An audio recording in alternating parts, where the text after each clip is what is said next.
Welcome back, everybody, for another night of Talk Openly.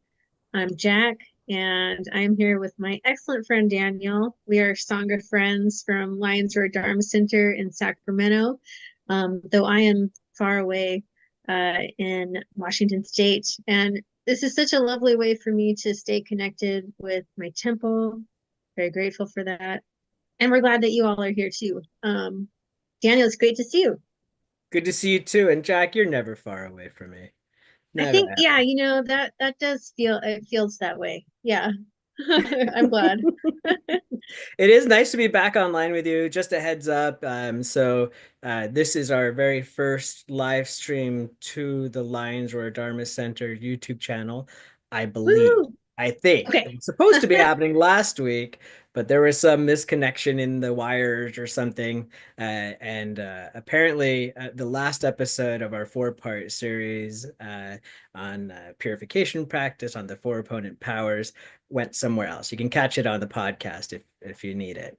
Um, Gotcha. yeah, but yeah. And that's at Podbean, or you can just go on any podcast Oh yeah, if you just look up, thing. Yeah. talk openly, opponent powers, that'll get you there. Cool.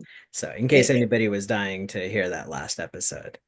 I feel like I would be at Four Opponent Powers. That was a pretty powerful practice that we talked about. I was so happy to do that. Same. I'm so excited about it because the thing about one of the funny things about it was I think I'd mentioned on the show is I'd never actually heard of it referred to as the four opponent powers, but it is Vajrasattva practice, right? Right. And one of the Yes. neat things about it is that to me, Vajrasattva practice was sort of like, oh, I'm doing it. Usually part of a community, not usually something that I would do too much on my own. Like it felt like a formal practice and whatnot. Mm. But viewing it as this, like, no, these are the four opponent powers, and we should be doing it at not just every day, but like Atisha, like every time we recognize that, that we've made a mistake, essentially, then it'd be good to correct it using these four opponent powers. And it doesn't have to be this big formal to do. I Yeah. thought that was really helpful, and so it's been allowed me to really work with it in a more meaningful way. And I think what I think is really cool is that we're talking about Tonglen sending and receiving meditation Yes. practice today. And to me, Tonglen has always been the most magical practice. Mm. Whether you're talking about in my diluted sort of sense and ideas of what I thought it was, compared to what my little bit less diluted mind recognizes it is now. Um, but it still remains incredibly magical, that right. And I always was like, man, Tonglen is like, that's where the magic is. But Mm. what I find really cool is that the four opponent powers have proven to be equally magical. Nice. And Awesome. so yeah, we're like back to back magic practices. I I mean love real it. magic, not some woo woo thing, just to Real clarify. magic, where it's like direct application in your own life and see the effects that it has. It's just Correct. so cool. Yeah. It's Yeah. immediate. You could see it and you feel it, you recognize it. And that is such an encouragement to do the practices, right? To Yeah, really make it make it my own, really, for right? sure. That's the other thing that I think is kind of cool, right? Is that I'm used to do it like I've really liked adopting the sort of the formal approaches, that teachers oftentimes put forth, right? Like there are prayers, there are sadhanas, there's all of that. Mm, That's like good training and really, really wonderful, especially when we're in groups, because it like that you're doing it right. You're following sort of the protocol and you can see it working there. What I really am enjoying now in my own personal practice is seeing how these practices become my own, mm. and how they kind of take on their own life within my life, right? And like it's both formal and informal. And without jumping too far ahead, I thought it was kind of fun. I was listening to Pema Chodron talk about Tonglen, and she said, the formal practice actually is just to get us to recognize, like just to get us familiar with it and to recognize, like, oh, when should I apply this and how do I do it so that we can do it in Mm. our day-to-day life. It's this mind training, Lojong that we are always, always aiming to do, but we have to sort of get acquainted with it first. Yeah. Right. Yeah. It's going to be a good discussion because I think there's ways that Tonglen has um, been in some ways secularized too. Like it's a practice that I think a lot of people appreciate, but also at the same time, I think in our tradition, somewhat of a complicated practice. Like when you get into it. And so yeah, it's interesting how kind of both of those things are happening with Tonglen right now. And I think yeah, I might we might want to talk about meta practice too, and maybe how those are similar and different. So yeah, I'm looking forward to it. Ah, fantastic. Yeah. Yeah. Yeah, good stuff. How are So you doing? Yeah. good, How's your good. week?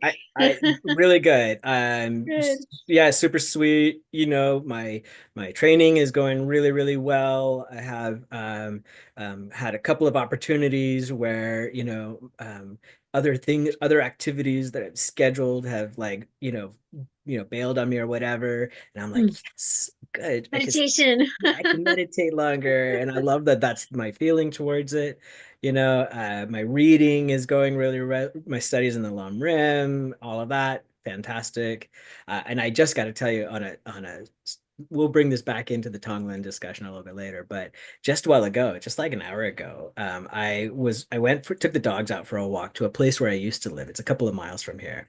And Yeah. I don't know if I've ever told the crow story, but I have these friends who are crows that live in that area. And I haven't seen those crows in a long time. In fact, it's not the same old crows. They're different crows. There's whatever. My my point is I took the dogs out there. I get out of my van and these crows come flying in from all over the place. And some of them were babies. I could tell. I was like, I've never met you before. I know I don't know you, right? And they're like, they Yeah. somehow have communicated. There's like a lore, like the crows have passed Yeah. along, like, here's the candy man, like if you come up Yeah. to him, he probably has something nice for you. And I did. I brought some kibble along, but it was such a cool thing.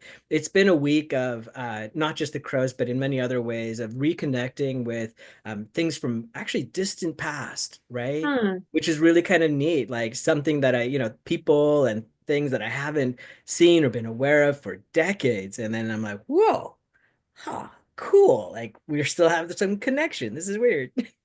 Yeah. Wow. That is really fun. And what a sweet story with the crows. Oh, I love those crows. I love it. It's Crows are something truly brilliant. magical. Yeah. Yeah. It's funny, it's kind of serendipitous that you bring up a crow story. I also really love crows, and I actually wrote a poem about crow recently. And I've been doing a to kind of backtrack a little bit. I've been learning more about dialectical behavior therapy to kind of support some of my clients who have emotional difficulties and kind of like low distress tolerance. And I'm secretly also doing it for myself. That's big part of it. Um, but so one like it's actually one of the core tenets of DBT is mindfulness, and a Mm. lot of it is actually like very inspired by Buddhism. She practices Zen Buddhism, the creator of DBT, and so in the workbook that I'm doing, one of the suggestions was, to go outside and describe what you see.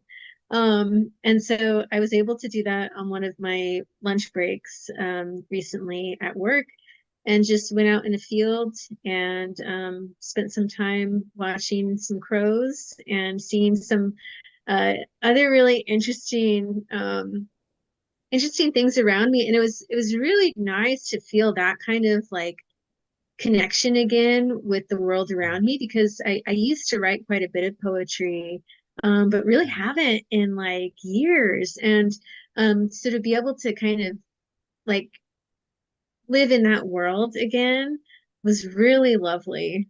Oh I just my so gosh. enjoyed it. Yeah. Jack, I think this is really fascinating to me that you bring this Yeah. up. I I have had a couple of conversations recently and a few thoughts, whatever. Some of these, you know how topics and stuff kind of develop, right? Yeah, Themes begin to emerge, and the, universe seems to be sort of wanting to teach you something at the moment, right?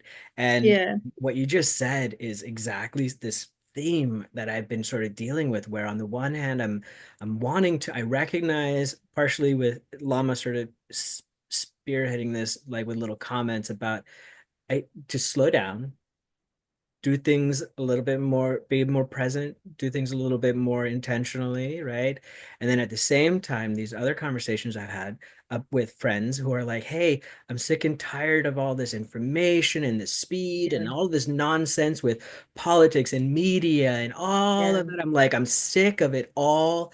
And the realization that we all kind of came to independently, these friends and family members, all different people, they're not even connected to each other as far as I could Mm, tell, and they're all like, yeah, I need to get out and like basically like see some crows out in the field. I need to, yeah. as we're going to talk about a little bit next week, I think, get into my body, be here, Yes. be alive with what's actually real and happening right Mm, now, right? And is that yeah, that's what you're talking about? yeah. Well, Ah, and it's like I get that feeling of like almost it's like a little bit of a heartache, right? When I remember to do that and it's like, oh right, there's this whole world around me right. that I've just kind of shrugged off as something that I drive next to, right? Like to get Yeah, the F yeah, out of here, right? that's At the end right. of the day. Not that I feel that terribly about my job, but yeah, just to make the ordinary kind of extraordinary in a way, Yeah, right? And to yeah, see it in all of its beauty. And something that like was felt important for me in writing this poem was to see how like humans have adapted the environment while also not like being angry. Like it was I just wanted to portray what was there rather right, than have like any opinion about it. right.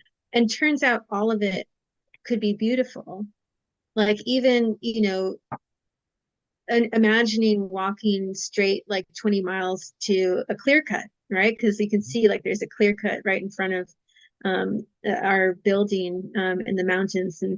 Um, and while some of it I have like moral kind of like I have um, right or wrong, right, about certain things, but in kind of like this poetic dharma context, it's like, okay, all of it is impermanent, Yeah, right? yeah. None of it has inherent existence.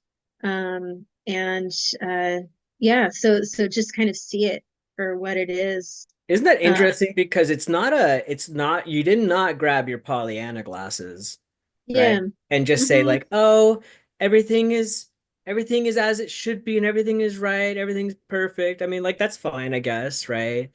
But there's actually the real sort of truth of the matter, right? And is like oftentimes bittersweet, Yeah. and has these different elements to it, including just, if nothing more, that recognition of the truth, right? Like Yeah.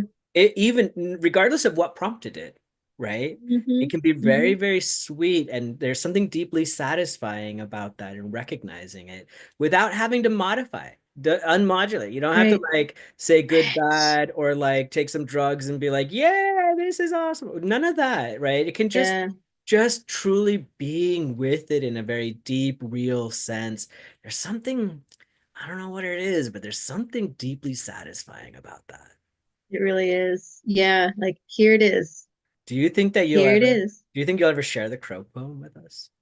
Yeah, I've got it right here. I could share it. It's in my little Why notebook right postpone here. joy, Jack? Yeah, me too. Okay.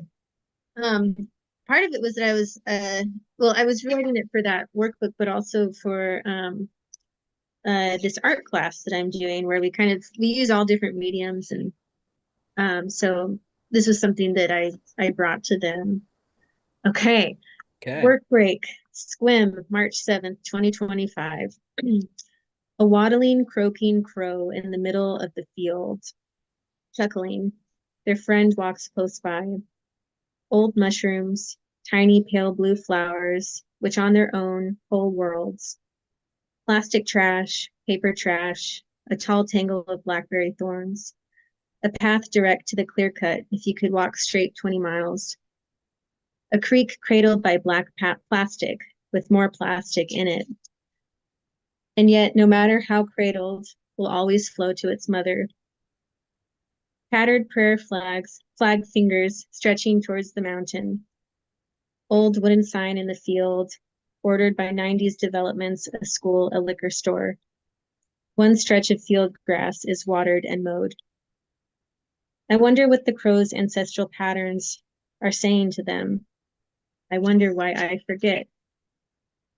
That crow, my mother, in the mountains, something far beyond transactional, and yet we exchange gifts, small pieces of trash, some shiny, some natural with the curve of the earth, some that could harm, and yet others that could heal if I could remember how to use them.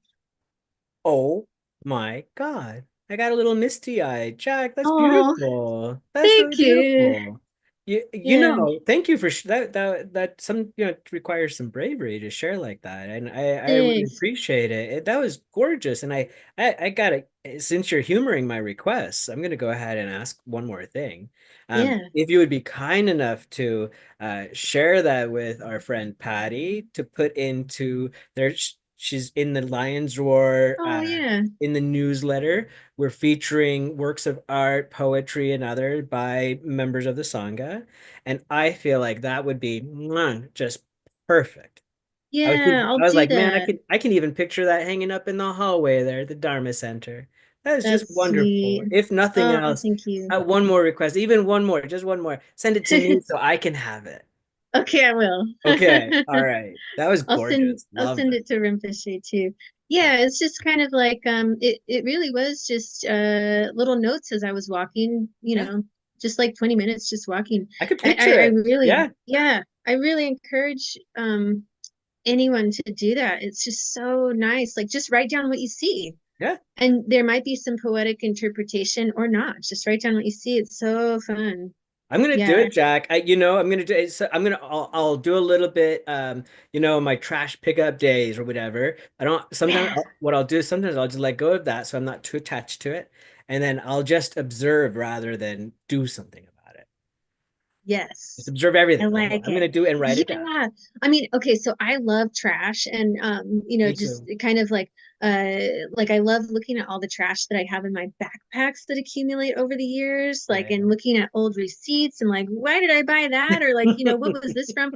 And so there's always like a story to our trash. And Oh, so like oh, you could imagine, like I know you were saying that like there's those little liquor oh bottles and like yeah. a condom and Oh like all yeah. this stuff. And it's like there's so many stories to all of this. So many. Oh my gosh. So when I lived in Massachusetts, I lived near a river, and there was like a wooded, forested sort of area right by the river that was right by my house. And I loved to go and explore in there.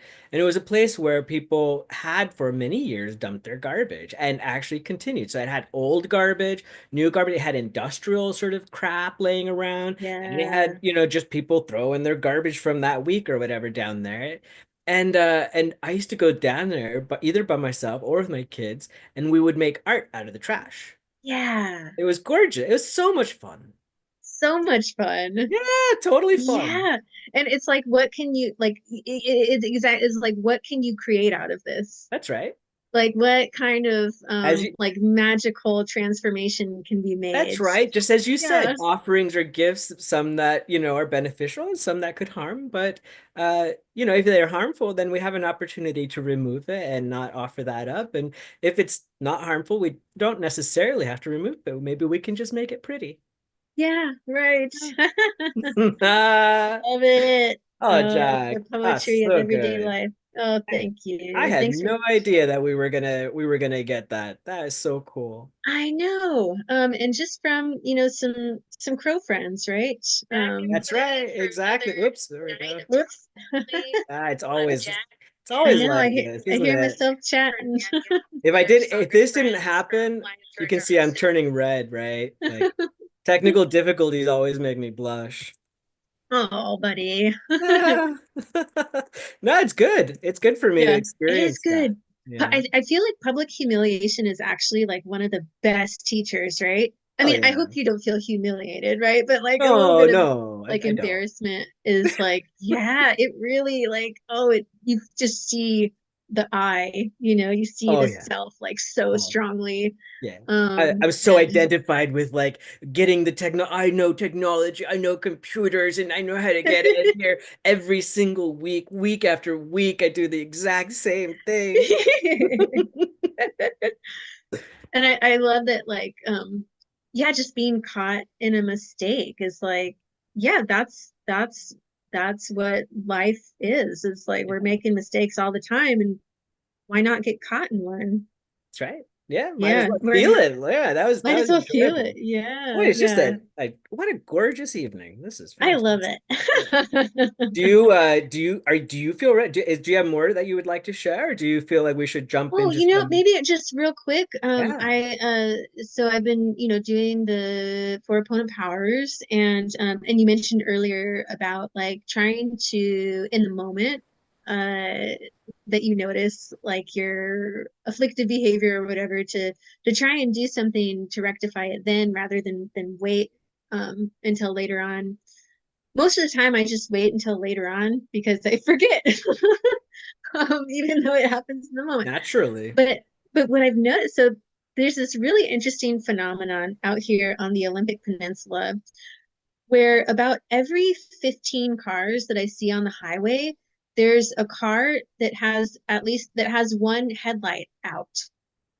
And that seems like a really high uh ratio. And I've become somewhat fixated and annoyed and just like, God, what the hell is going on? And of course I see every single one. And so I realized today, like, okay, I'm getting irritable about like the stupidest thing. How about every time I see one of those cars, I say some Tara mantras. So that's like every time I see a headlight out, Om Tari Tutari Ture Soha, right? Yeah. Um, and so I kind of like try and send it to them and also like, like chill out here. Um, and so that's kind of like my remedial practice for irritability. Well, And she does protect travelers. yeah, for You sure. know, and I Yeah. actually I do a lot of when I do Tara mantras when I'm driving a lot, and not always just like as a reactionary sort of thing, but one of the things I notice is like I get so irritated with drivers and Yeah. cars and everything, right? It's natural, everybody does, right? We're not unique in that Hmm. respect. But what I notice is this like, oh right, as I'm doing the Tara mantra and being like, Tara, be with them, right? So people are like these jerk drivers blowing through red lights. That's Sacramento, Jack. I know that they were bad drivers when you were living here, I've but heard now it's there's no bad. red light cameras or anything, and cops don't do there's no enforcement of any traffic laws. Really? It appears like it's just the wild west of driving out here. Every day it seems like I see not just like people kind of like, running a red light, like, oh, they were kind of making it. Like a No, yellow red? no, I'm saying like it was red It was red. and they just go fly and they speed through it extra fast, and I've seen some T-bones, with car Yeah. accidents as a result, Yeah. and it's scary because those are oftentimes deadly or really really harmful. And Right. I mean I get all kinds of ragey angry about it. And now what I do is I really truly I'm like, no, like please, like I want you to be safe. Please travel safely, try to keep the others safe around you. Me, I'm like, okay, me, what am I doing? How do I drive a little bit more cautiously, a little slower, that kind of thing. Yeah. And it's really Yeah. helpful it changes the attitude from something that is like not doesn't change the situation, right? Like nothing changes the fact that they blew through the red light or whatever and that they're in Hmm. danger. But like just that mindset, changing it ever so slightly, it does help. It does. Yeah, absolutely. Oh, thank you for sharing that. Yeah, Yeah, thank you for sharing that. Those totally. Cyclops cars are a danger. They're a menace. They sure are. I don't know which one's worse though, Jack. Cyclops cars or high beams? Oh my gosh, the new cars nowadays. I mean, I've got one too, but like those high beams are intense. Yeah, they Even are. just like not even the high beams, like when they're I just had on their failure. normal, right? Like spinning out in front of front of the cars. But yeah, no, I think the high beams are worse. Yeah. Yeah, Yeah. for sure. Agreed. Agreed. I'm with you. Yeah. Cool. Well, hopefully Tara will help them all travel safely and hopefully maybe Yeah, they'll get fixed. sure. Well, it sounds like we could really use some mind training, some lojong Oh yeah, we're to doing help nothing but Lojong tonight. that's right. It's all mind Yes. training. Wouldn't it Uh, be cool if our random lojong slogan tonight was I the Tonglen I one? was thinking about that. I was like, I if know. that happens, then There's some real there's magic. real magic. Or no, not just real magic. That would be like the spooky magic. That'd be spooky magic, yeah. Yeah, yeah, yeah. So I'm pulling up the random Lojong slogan page that our dear friend Dirk created on the lionsroardharmacenter.org website. This is there's only two pages on the website that I travel to pretty much every single day. One of them is the calendar, and the other one is this one.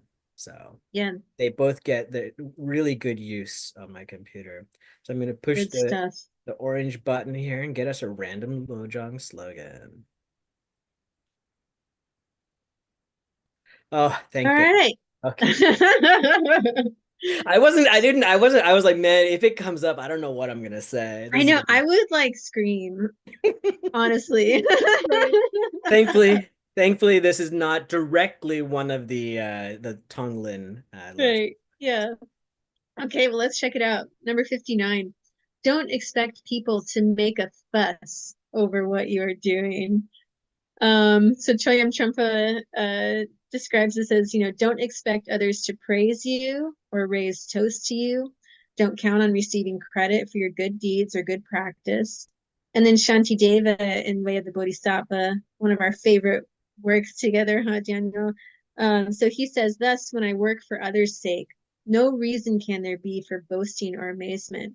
For it is just as when I feed myself, I don't expect to be rewarded. So don't expect applause is another way that I've heard that one Yeah, said, huh? I have my little thing here right next to me that is Atisha 7 points. And the seventh point in the translation I have says, don't expect a standing ovation. Yeah.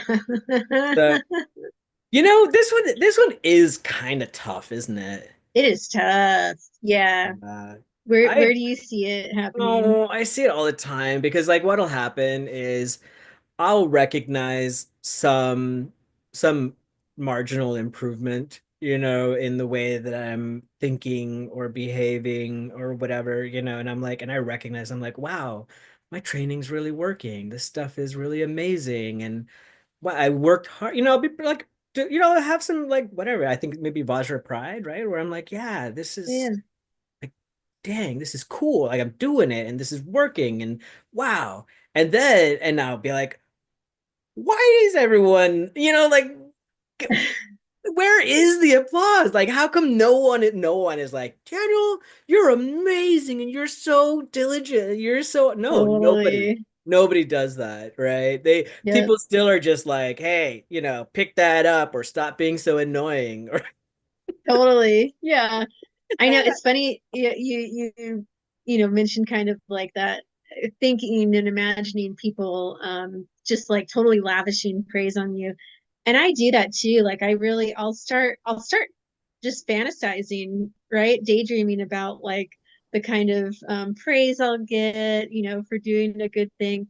And it's just totally like subconscious like it, and then when I become conscious of it, it's like, oh buddy, that's I kind of know. embarrassing, you know. It's actually really helpful doing the Lojong slogans because this one comes up a decent amount. Like I said, it's right in front of me, much of the Mhm. time. And it's really helpful to have the slogan sort of drilled in like that because this Yep. one is one that like on the regular comes up where I'm like, oh right, don't expect applause. Yeah, Yeah, right. there's not going to be a standing ovation, or if there is, don't expect it. It'd be fine if one Yeah, hint, hint, universe, hello. But I am a Leo after all. I believe with You are. praise and gratitude and that sort of thing are supposed to be part of that. And I do like it, like I'm not saying Sure. I'm opposed to it, but if I think it's coming or whatever, actually, usually I get the opposite. I get Yeah, something humbles me, and I remember like, oh, right, right. It's actually that self-cherishing thing right there that's the part that's the trouble. totally. Or do you ever get like where you do something that you think is nice and deserves applause, and then someone's mad at you for it? Oh, for crying Or out like, loud, Jack. yeah. Yes, yes. It's actually been the bane of my existence in many ways. Uh-huh. Where I'm like, oh, I did a good thing. This happens in personal relationships. This happens in the Yeah. Sangha, right? With stuff that I'm doing Yeah. there. This happens all over the place where I'm like, no, no, I like the thing I was doing was intentional and it was good and it was Yes. right and all of that. And I get blowback and like criticism and whatever, and I'm just like, what the hell? Right. Right. And yet, here's the good thing about that. This is actually something that happened fairly recently. I won't tell the story about how what came to pass, but I had in one of these situations where it was exactly what you described. I did some decent work for good reason. There was no bad motivation. It's only good intentions and all of that.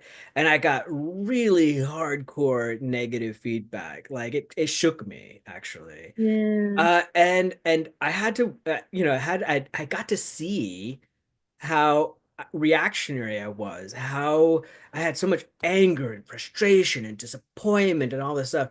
And I actually don't identify with anger. At some point in the past, I've been like, yeah, anger is not really my thing.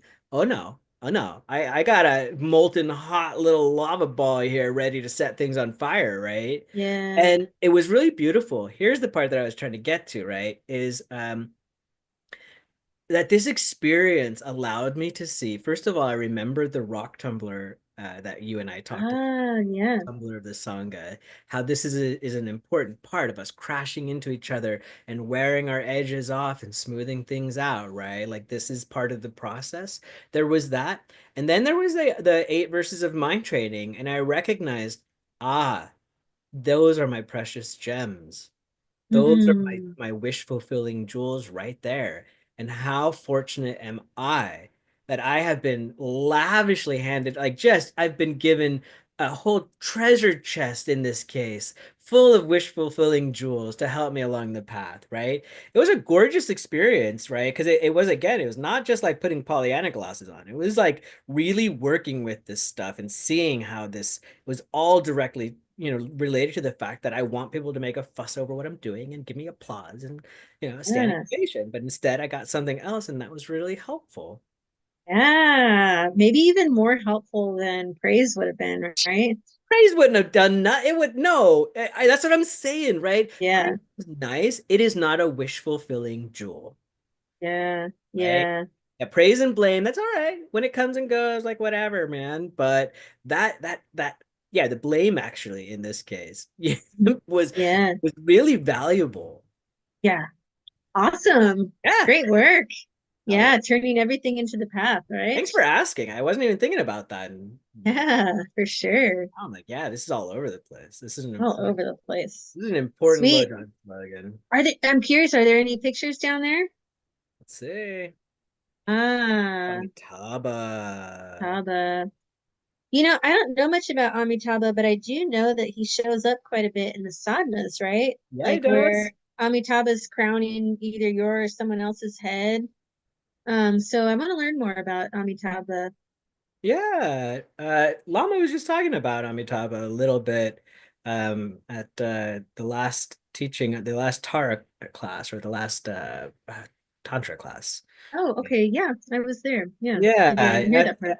I actually thought it was really cool. He was the part I had such he said, well, what is, what does Amitabha represent? And there were a number of different answers. I was really happy that he said that my answer was a good one. I said What was your answer? Amitabha represents all the Buddhas. Is the sum? It's all the Buddhas together. And he was like, that's a good one, which made me feel good. Like, like I was Yep, saying. yep. But then it was really neat because I heard others like love, you know, gentle compassion, like it's the good, feel good, juicy stuff, right? And so it's like warm, loving embrace. That's what Amitabha is. Hmm. Nice. So, Great. hi, Amitabha. Hi, Amitabha. Bye, Amitabha. Good friend. All right, so I'll stop the share now. There we go. Right. So Daniel, Tonglen. Yeah, I'm wondering, could you give us a little rundown or kind of description of Tonglen? Sure, sure. First, I want to express my gratitude to our dear friend Marie, who is a Sangha member. Yes. Pretty much everything that I know about Tonglen, I learned from Marie. So Marie has led for many years a regular Tonglen class. I encourage anyone who's listening to this, if you can make it to one of Marie's Tonglen sessions, please do it. You won't regret it whatsoever. Tonglen is known as sending and receiving meditation, and it's actually based on there's a Tonglen Lejong slogan, right? It comes out of these Atisha's work, I believe, and so the the idea is that what we're trying to do is really to discover our shared humanity, right? And to recognize that we're not unique. We're not so special in that sense, right?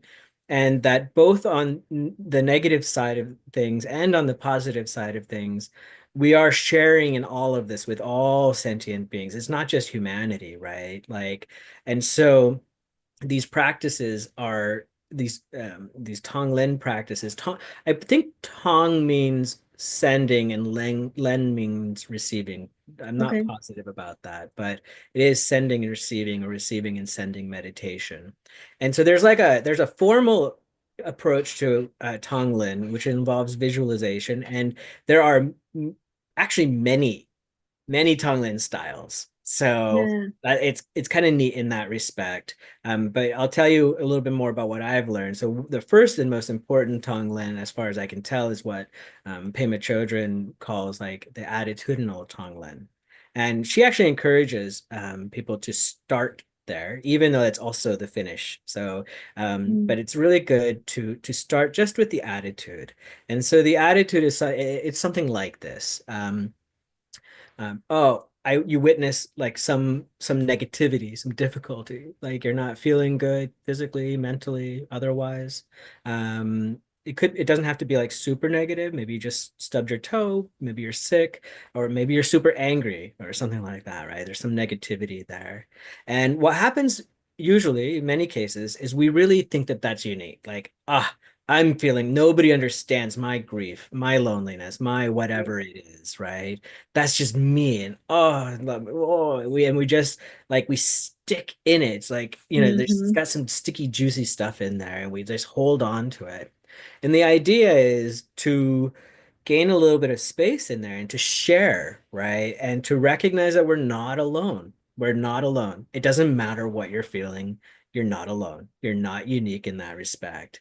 And so if we can remember, when we're feeling something negative like this, and we can just sort of, shift our attitude and be like, oh, yeah, actually, there's out of the 8 billion people on the planet, or maybe even greater sentient beings in the entire universe or many universes, I'm not alone. Somebody else is feeling this or has felt this or will feel this.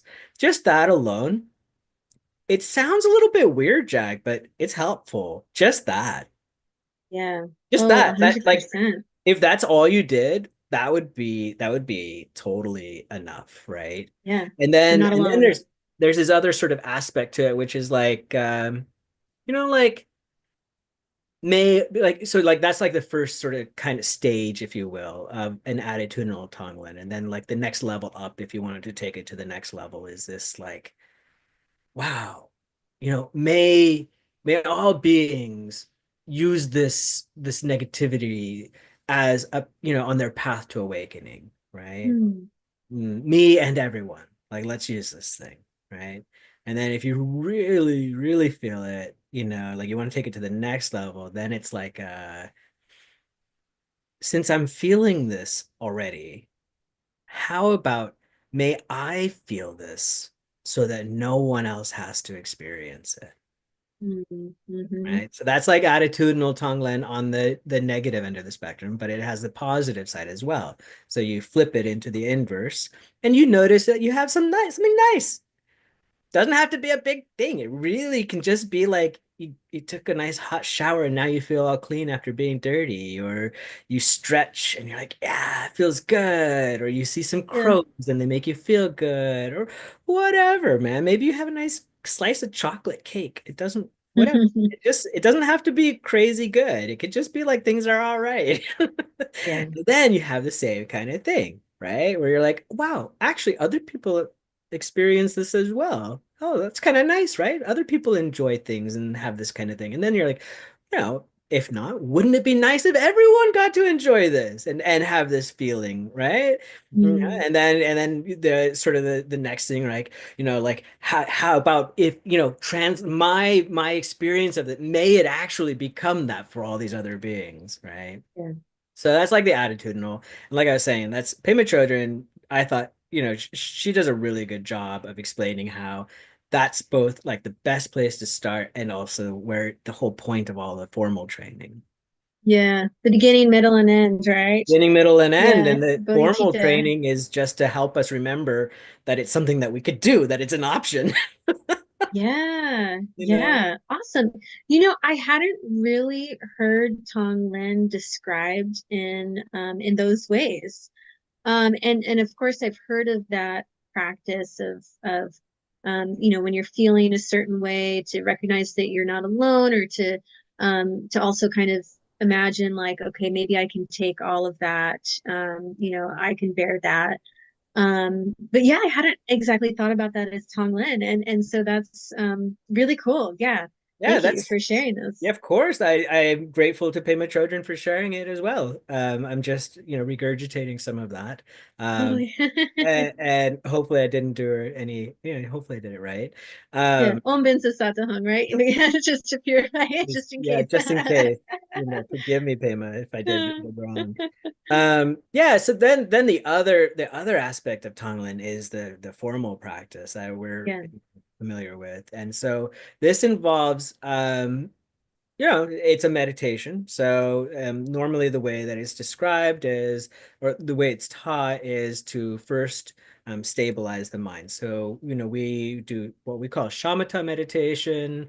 You could call it calm abiding, or yeah, there's a number of different ways of thinking of it. But basically, you meditate and still your mind for a little bit, right? Just come into presence. And then there's like a little bit of, you want to bring in, I think I've heard it described as like a flash of bodhicitta, but just this like recognition of like, yes, right, I want to awaken for the benefit of all beings, right? Like this deep sort of altruistic motivation that we sometimes talk about here, but like that's actually the important ingredient, Yeah. right? Right. Because Yeah. none of this stuff will work or matter if you don't have a little bit of bodhicitta. Right. It'll Yeah, just be kind of like weird performance in your brain. exactly. And we don't need that. Like what we need is like the emotional quality, like the actual feeling. Yeah. And I know a few years back, Venerable Tenzin Choki, who was here on Sunday, amazing teacher. I loved her and Lama's teaching on Sunday. She gave some instruction on Tonglen and like the formal practice. And she really encouraged, as you're imagining the kind of, like taking people's afflictions, taking people's suffering from them, and, whether it's like kind of in the form of a dark cloud or lightning bolt, she recommended to have right in here, right in your chest, the middle of your chest, almost like this kind of pilot light of bodhicitta. It's like, so it's a pilot light. It's never off, right? It's always on. And you can kind of imagine bringing all of that suffering into that light of bodhicitta. And then what that does is it completely transforms the suffering. So it's not something that gets stuck in us. Like we don't take No, on where right. it's like then we become depressed. we do take it on, right? But we transform it through bodhicitta, through our wish for people to be liberated. And then, send through that transformation, we send it back in the form of whatever they need to help them along the path. Um, or even just, in their lives, everyday lives.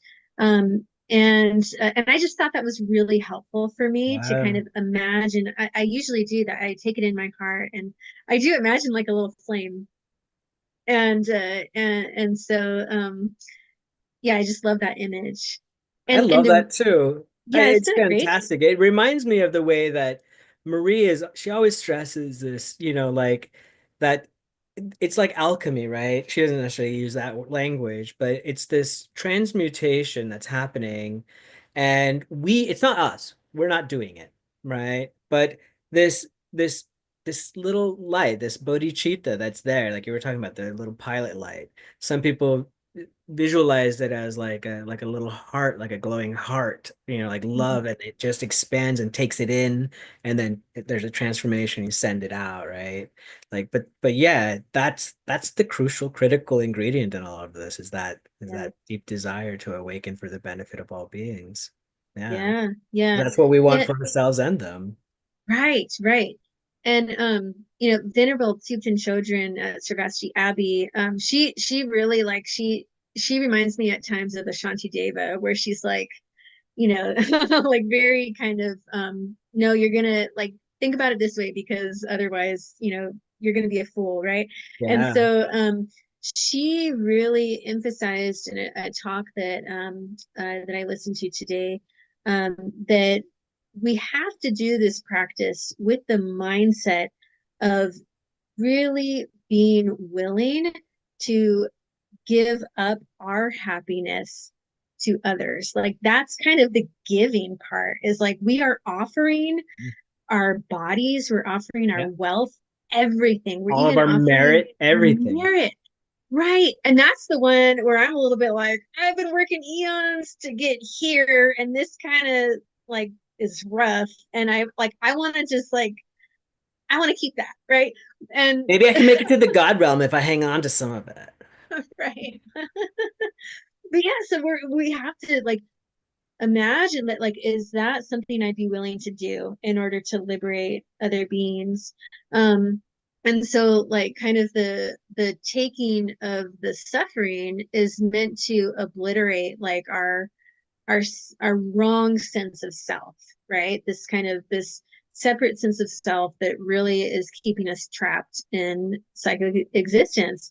And so I know that some people also imagine the visual of the coming in as a lightning bolt, and at your heart is this like lump of coal, and that like represents just like the terrible icky Yeah. just sense of self. It's like misperceived self that just gets us in so much trouble, and it just strikes the lump of coal, and in the transformation of bodhicitta becomes a diamond that we then give back to the other Love it. person or group of people. It's so beautiful.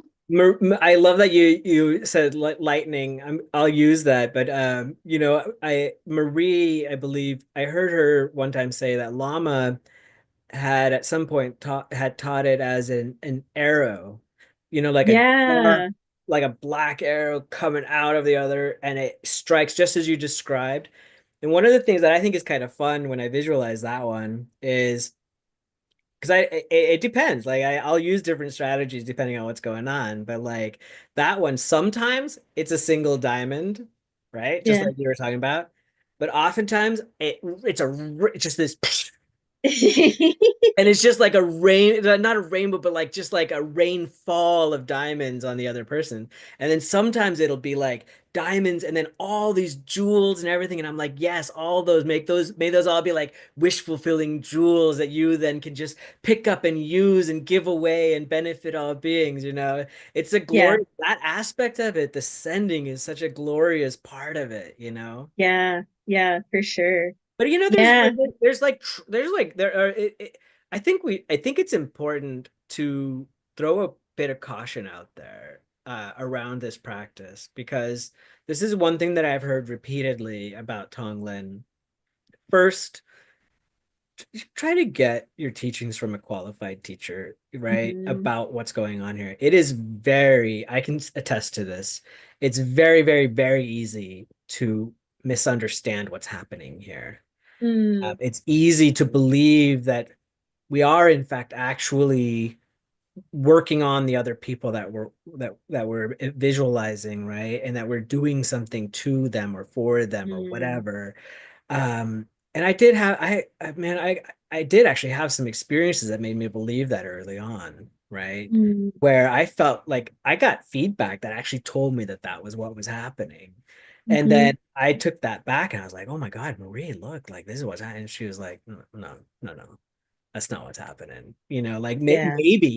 maybe, but that's not what we're doing here. This is about your own transformation. This is about you, right? Right.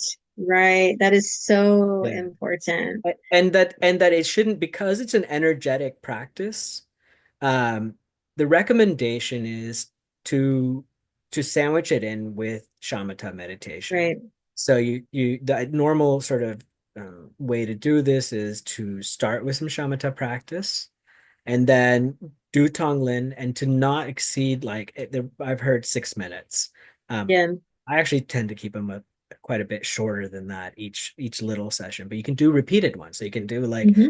and the idea, what I've been told, is start with yourself always, right? Visualize Hmm. yourself and do Tonglen for yourself first, which can be kind of challenging at times. But it's start there, and then you work to somebody that is like close and that you love, like family members, you like them and stuff, maybe, but you usually have some challenges, whatever, and then to work towards progressively more difficult people.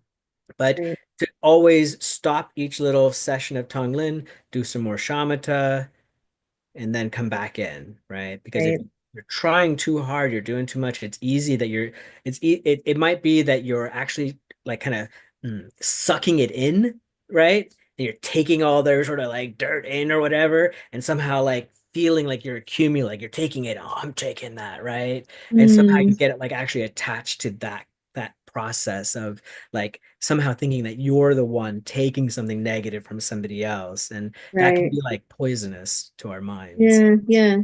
Well, I think too, just like the very physical nature of like having it ride the breath, where it's like um, that's a lot to do on just an inhale and an outhale or an exhale, right?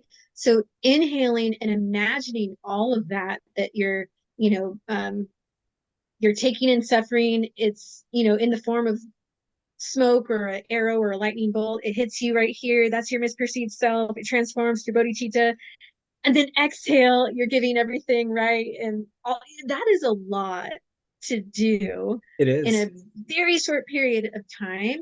And so I think that in some ways is what makes it so advanced, because I think you want to have like some prerequisite knowledge about Right. like what you're saying about what we're doing, so that it's easier to kind of imagine that all, and have it be on the breath.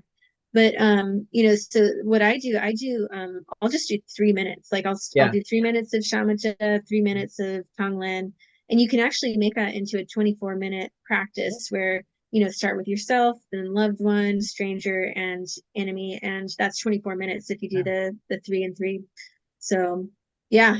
Yeah, that's good advice, and I agree. I do the same thing. So Tonglen is part of my daily meditation practice, and I don't do it quite like that. I usually sit for a while, like let's say like 12, 15 minutes, something like that. Then I'll do like maybe like three or more sessions of Tonglen, and then I'll finish it up with like 12, 15 minutes of meditate of shamatha. And that feels right, but I don't always time it quite right. Sometimes it's really interesting. One of the things that I notice is like I actually never know when I start my Tonglen. I rarely know who I'm going to be practicing it with Hmm. or, and so I know that I just start with myself, and then every single time someone shows up. Like I don't even I'm Yeah. not there's no planning, there's no nothing. I'm like, oh, there they are. Okay, I guess we're the what this is what we're doing. I love that. Yeah. Yeah. Yeah. Also, I one thing that Marie frequently mentions, and I think is really inspiring and quite beautiful, is to remember that the Dalai Lama says he does Tonglen for us every single day, Mm, right? So to think that he's doing that for us, we can do that for other beings as well. yeah. I think it's a lot of, I think Tonglen practice is actually, it's really fun for seeing a lot of our own projections, you know? So, when we're doing this visualization of, let's say, we're bringing in a dark cloud, right? Of this like claustrophobic, sooty stuff, right? And we're Hmm. bringing it in, that it's easy to see judgment there and to actually project. So we might think like, oh, this person is experiencing this or that, and we'll have stories associated Yeah. with, right? Sometimes even I've noticed that I'm like, I'll be doing Tonglen with somebody, I'm like, oh, they don't have a lot of darkness because I've projected some kind of, like qualities on them that they don't have. Right. They're not, everybody's suffering, but no, and not this person, not so much. Other times I'm like, oh yeah, they look at this. It's just like diesel truck spewing in my face, right? And I know that's me. That's my projection. I'm judging, right? And that's Yeah. actually not the point. There doesn't need to be an association with particular stories or experiences. We just know they're a sentient being just like us. They suffer just like us. There's no need to like create any kind of elaborate story about what they're suffering or how they're suffering or whatever. Just know that they are. Know that you wish Hmm. for their well-being and benefit, and may they awaken, right? Same as you, for the benefit of all beings. Right. Yeah. Yeah. That's such a good point. Yeah, I hadn't really thought of that. Like, how is my just kind of everyday mind um influencing what I'm visualizing? And when I think back, because I haven't done Tonglen in quite a while, but I w- I will. I'm actually going to do some Mm. tonight because I'm inspired. But I do remember when I was working at my last job, and when the enemy part would come up, I would often just automatically think of the same person, like a coworker who I was like, Yeah. okay, yeah, I've got some stuff with that person, have a lot of bias with that person. And it was really good though, right? Yes. Because Oh, I was imagining him in front of me all the time. And then when I would see him at work, I'd be like, yeah, that's right. I can be nice to You him, feel, right? yeah. Okay. I'm so glad you brought this up because I credit Tonglen 100% with making my relationship with my ex-wife not just tolerable but good. So when I started Tonglen, the very first, when I first met Marie and started doing this, my relationship with her was awful. We were sworn Mm, enemies. She was the biggest demon, ogre, awful human, like just all the badness in the world and combined into this one human being. And she happened to be the mhm. mother of my children. So now I have to like somehow work things out, make it work with her. She hated me. I hated her. It was terrible, right? Yeah. And Tonglen, this practice, what I think is really neat is like it totally it does mitigate that problem. And not only that, but what you described, that what you when you see them, it actually creates a sense of intimacy Yes. where you're like, oh, we were together and Right. we were sharing our pleasure and pain together. Like you don't know that we were doing this, but we Yeah. were, and that was really special and very helpful to me. And so then it caused the connection. Like we're good now. It's fine. Like there's no problem. And this is very Awesome. largely due to Tonglen practice. And What I a know miracle. Tonglen in like when so my last little bit about this is Tonglen practice is really helpful in the moment, real life, when you're in the situation. You're looking at that coworker, you're looking at your ex, you're whatever, they're speaking to you, and whatever's coming out, if you not as an avoidance strategy, not as a distraction, but actually begin to right then notice, breathe it in, mix it with the Hmm. bodhicitta, breathe it out. If you could do that, just open and do that while you're talking to another being. They don't have to be challenging, doesn't matter. They Yeah. could just be someone who's suffering, right? And you want to Yeah. be there for them, doing Tonglen in the moment with them as it's happening. creates that connection right then and there. Yeah, yeah. Absolutely changes you for sure. That's the miracle right there. It's the magic. Yeah, Telling yeah. you. I came into Vajrayana, Tantra, all of that, expecting magic. People told me there Yeah. was no magic of the kind I was looking for there. And they were right, but I discovered real magic, and Tonglen is without a doubt some of the most powerful real magic I've ever come across. Yeah, agreed. Awesome. Thank you, Daniel, for bringing this topic tonight. And we have a special guest next week, Matthew Cruz. We're going to be talking about embodiment, how to get more in our bodies. And I'm really looking forward to that. So please come to that. And if you can donate, lionsroaddharmacenter.org, we'd really appreciate it. Otherwise,